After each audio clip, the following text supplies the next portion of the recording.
Hello everyone. Last week Paul talked to us about situations in which we can be our own worst enemies and how to avoid taking the wrong opportunity in life. This week I'll be looking at another way in which we can avoid messing up our own lives. In my work at the university, I too often come across students whose lives have just fallen apart and who are suffering great distress.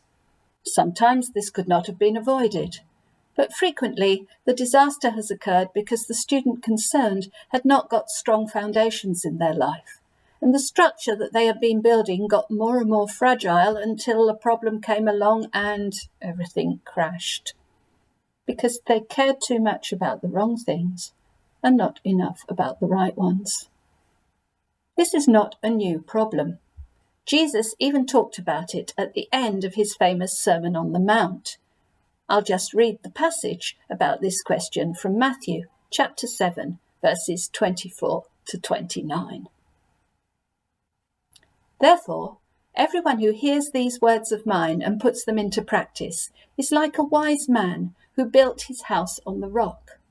The rain came down, the streams rose, and the wind blew and beat against that house, yet it did not fall, because it had its foundations on the rock. But everyone who hears these words of mine and does not put them into practice is like a foolish man who built his house on sand.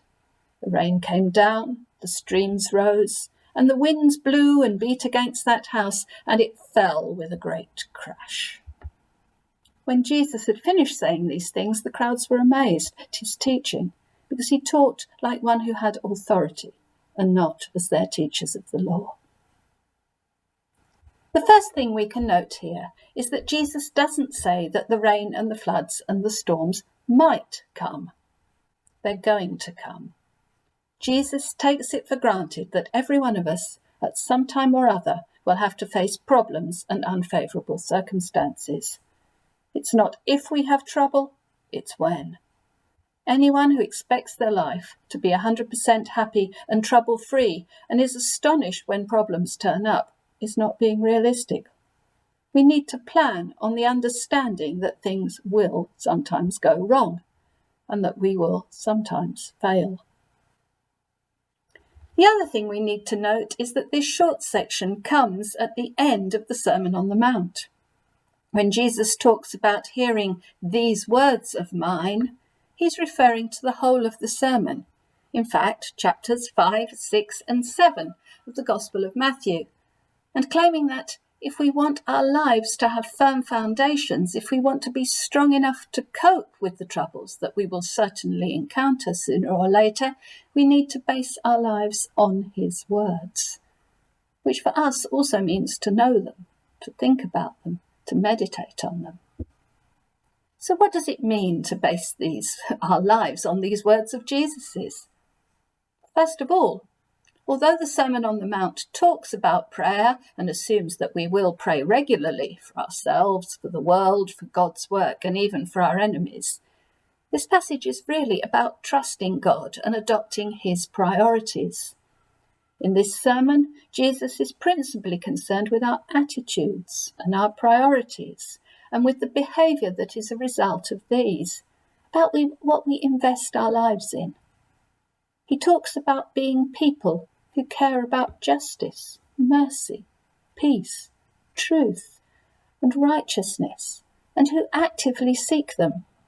About being people who do not easily get angry or hate others or give too much importance to money. About being people who keep their promises, are wholeheartedly faithful to their marriage partners, and who do not tell lies. About people who are not judgmental and critical of others, but who are generous, forgiving them when necessary, praying for them and supporting them, whether we actually like them or not, and without drawing attention to our own generosity. It means being concerned about being like Jesus, rather than about being successful. Jesus talks too about not worrying about the future. Not because the future isn't important or that we shouldn't plan, but because our priority should be to live each day in God's presence, seeking to do the right thing and to bring good and love into every situation. Jesus makes it quite clear that just because people say that they are Christians, come to worship services, even speak in God's name and minister to others, this doesn't mean that their lives are actually built on that firm foundation.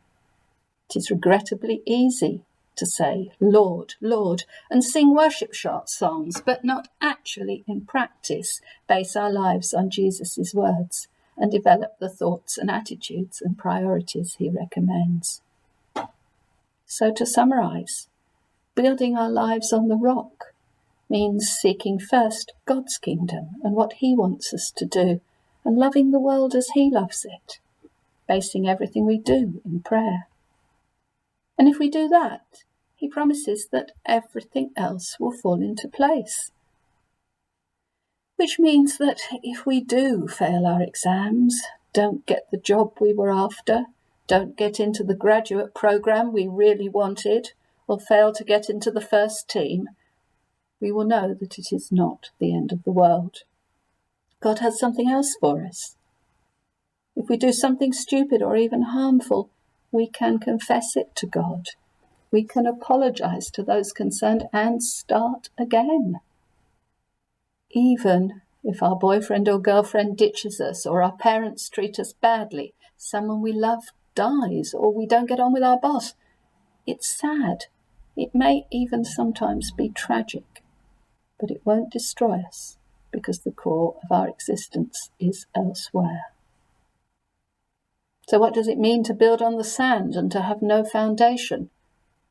Often this means that we haven't taken the time to fix the right priorities in life, caring too much about our personal reputation, about being successful as the world sees it, or having a lot of money, investing all our happiness in a career or in another fallible human being, worrying all the time what others think of us, or considering any kind of failure as a major catastrophe instead of an opportunity to learn or to find some exciting new opening.